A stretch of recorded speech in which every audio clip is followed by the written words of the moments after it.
Have you ever considered the moral implications of in vitro fertilization? Since 1978, IVF has brought more than 12 million babies into the world. But it also raises grave ethical questions. Is IVF even moral? Does it honor God's design for marriage and family? This video will uncover the truth behind IVF and its far-reaching impact on society. I also invite you to comment and share your thoughts with us. Now let's get into it.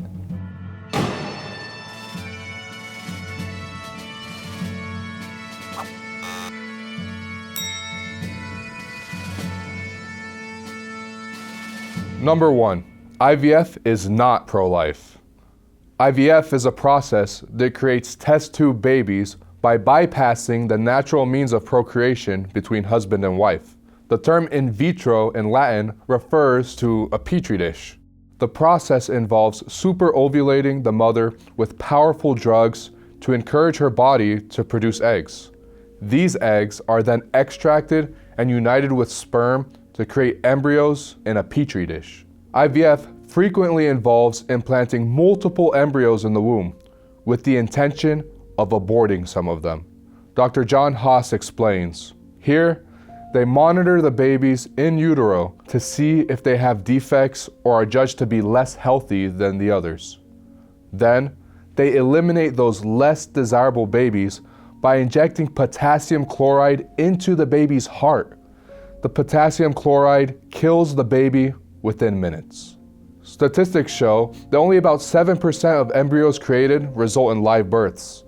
The remaining 93% are frozen indefinitely, miscarried, or discarded. Number 2, IVF cuts procreation from marriage. The second reason why IVF is immoral is that it violates the exclusivity of the marital union. It bypasses the marital act and transfers the creation of human life to a cold petri dish. This process contradicts natural law and God's design for the family. Marriage is a sacred union between husband and wife meant to generate children naturally according to God's plan. To override this natural order distorts human nature and disrupts the moral fabric that holds the family together. IVF further undermines the sacred union of marriage by introducing anonymous donor gametes, which involve third-party donors.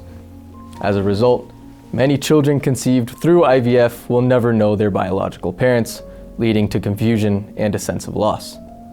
Christine Whip, a British writer conceived through anonymous sperm donation, lamented how her conception was the outcome of a verbal contract, a financial transaction, and a cold, clinical harnessing of medical technology. It is a mistake to view children as a right instead of a gift from God. Number 3, IVF favors homosexual unions. IVF opens the door to a cascade of sins. It allows homosexual couples, which are 100% sterile, to masquerade as biological parents. By using IVF and surrogacy, same-sex couples attempt to assume the role of biological parents, even though they're not naturally capable of conceiving a child. The process often involves hiring a surrogate mother, which commodifies human life, turning a woman's womb into a rented vessel, and reducing the child to a mere object. We are witnessing the outcome of so-called marriage equality. Children are bought and sold to make what is anti-natural appear normal.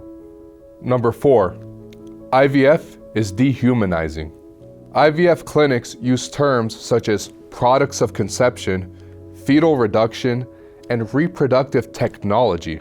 The idea that we are created in the image and likeness of God is missing. Human embryos are treated as objects or commodities. Unwanted humans are discarded like unwanted parts in a factory, and those deemed undesirable are killed. Another troubling aspect of IVF is the demand for custom babies. In countries where it is more desirable to have a male child, IVF facilitates the killing of female babies in favor of male offspring. Some clinics will pay college students up to $50,000 for their gametes, provided that they meet certain criteria, such as being smart, attractive, or athletic. Customers order a baby just as they would buy a new car. This is dehumanizing. Number 5, IVF causes birth defects.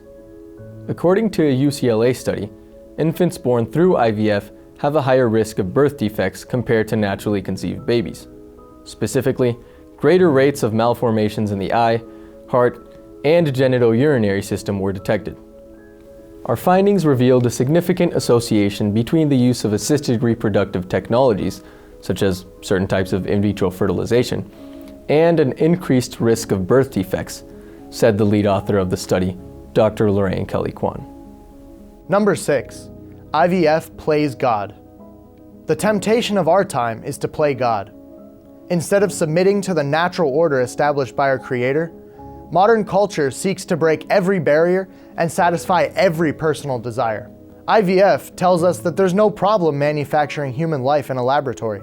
However, the practice is a haughty overreach that usurps God's divine prerogative of creating life. Professor Plinio Correa de Oliveira warns against the utopia of a man-made paradise based on science and technology. In such a world, the redemption by our Lord Jesus Christ has no place. For man will have overcome evil with science and will have made the earth a technologically delightful paradise. At its core, IVF reduces life to a product of human manipulation rather than a miracle of God's creation. Number 7. IVF is condemned by the Catholic Church.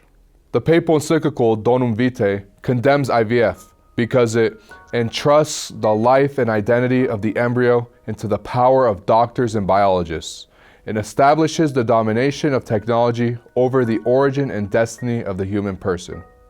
The encyclical mentions how the gift of human life must be actualized in marriage through the specific and exclusive acts of husband and wife, in accordance with the laws inscribed in their persons and in their union. Although IVF may seem like a compassionate answer to infertility, it's fraught with moral dangers. It plays God, destroys innocent life, violates marriage, and dehumanizes children. More than ever, we must reaffirm God's design for marriage and family. Keep up the good fight, and God bless you.